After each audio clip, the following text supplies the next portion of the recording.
ونصلي على رسوله الكريم أما بعد باب سنة العيدين لأهل الإسلام. حدثنا حجاج قال حدثنا شعبة قال أخبرني زبيد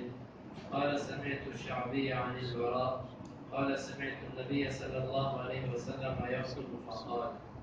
إن أفضل ما نبدأ به في يومنا هذا أن نصلي ثم نرجع فننحر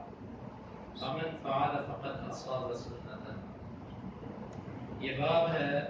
عیدین کے طریقے کے بارے میں، سنت کے بارے میں،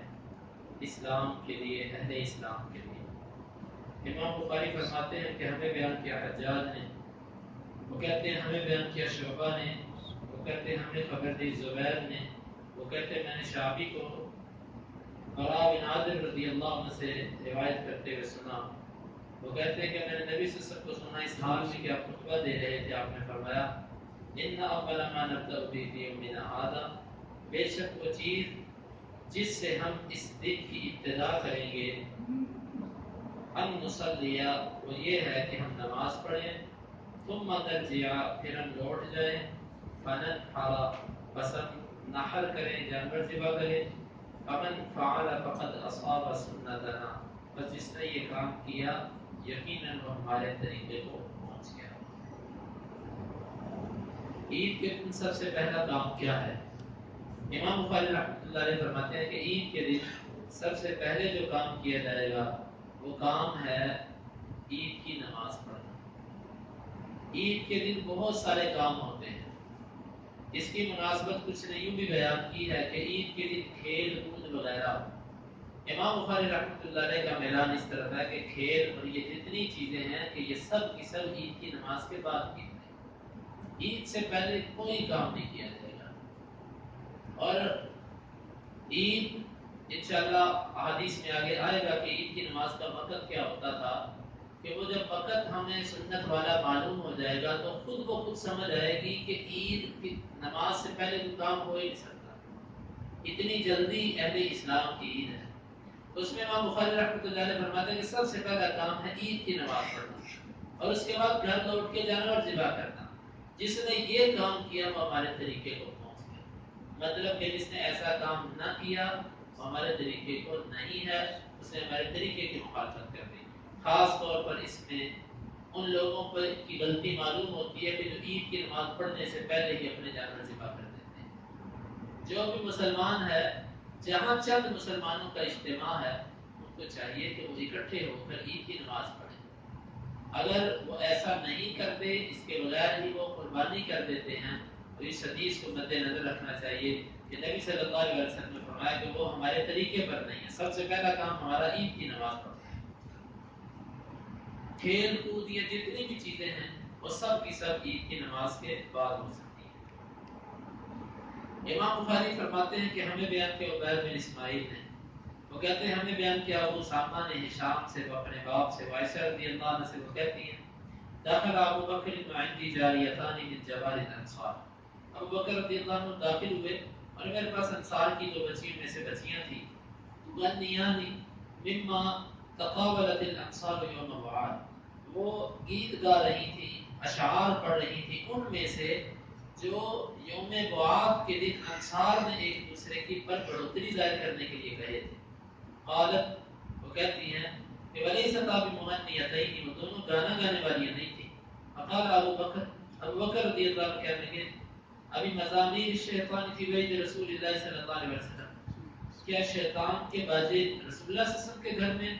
وذالک فی یوم عید، اور یہ عید کا دن تھا۔ فقال رسول اللہ صلی اللہ علیہ وسلم یا ابا بکر، رسول اللہ صلی اللہ علیہ وسلم نے فرمایا ابو بکر ان لکل قوم عیدا، یقیناً ہر قوم کے لیے عید ہوتی ہے، وہذا عیدنا، اور یہ ہماری عید ہے۔ اس حدیث سے امام بخاری رحمۃ اللہ علیہ کا استدلال ان کلمات سے ہے وذالک فی یوم عید، اور یہ عید کے دن تھا۔ معلوم یہ ہو کہ عید کے دن سب سے پہلا کام نماز ہے، پھر باقی جو کام ہیں وہ عید کی نماز کے بعد ہو سکتے ہیں۔ جس طرح کہ عائشہ رضی اللہ عنہ کے پاس یہ دو بچیاں آئیں اور آ کر بعاد کے موقع پر جو انہوں نے ایک دوسرے کے خلاف شعر کہے تھے، اوس اور خزرج،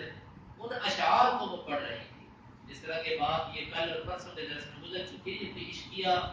اور ایسے بے فضول قسم کے اور بے مقصد اشعار نہیں تھے،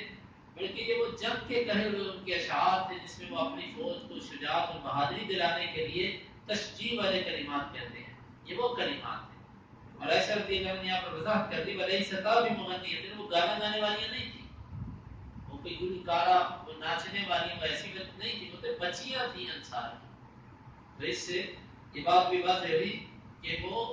ایک تو بچیاں تھیں، گانا گانا نہیں تھا ان کا کام، اور اگلی بات یہ کہ یہ صرف عید کے دن ایسا ہوا، روز روز کا معمول اور روز روز کا تماشا نہیں تھا کہ روز روز وہ ایسا کرتے ہیں۔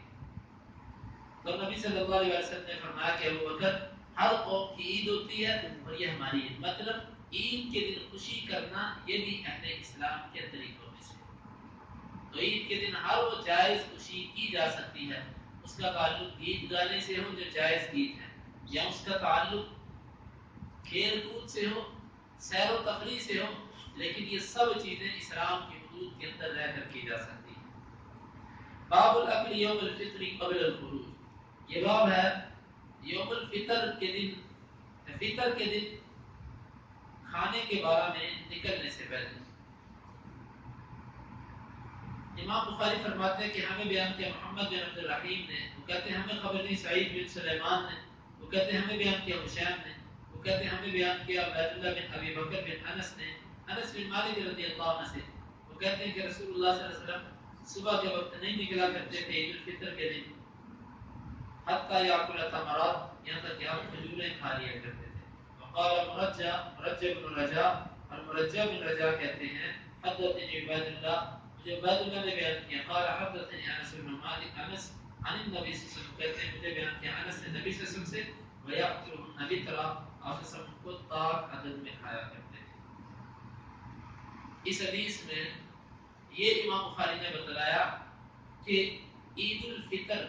رمضان کے بعد جو عید آتی ہے جس کو چھوٹی عید کہا جاتا ہے، اس میں نماز پڑھنے سے پہلے ایک کام یہ کیا جاتا ہے کہ کھجوریں کھائی جاتی ہیں۔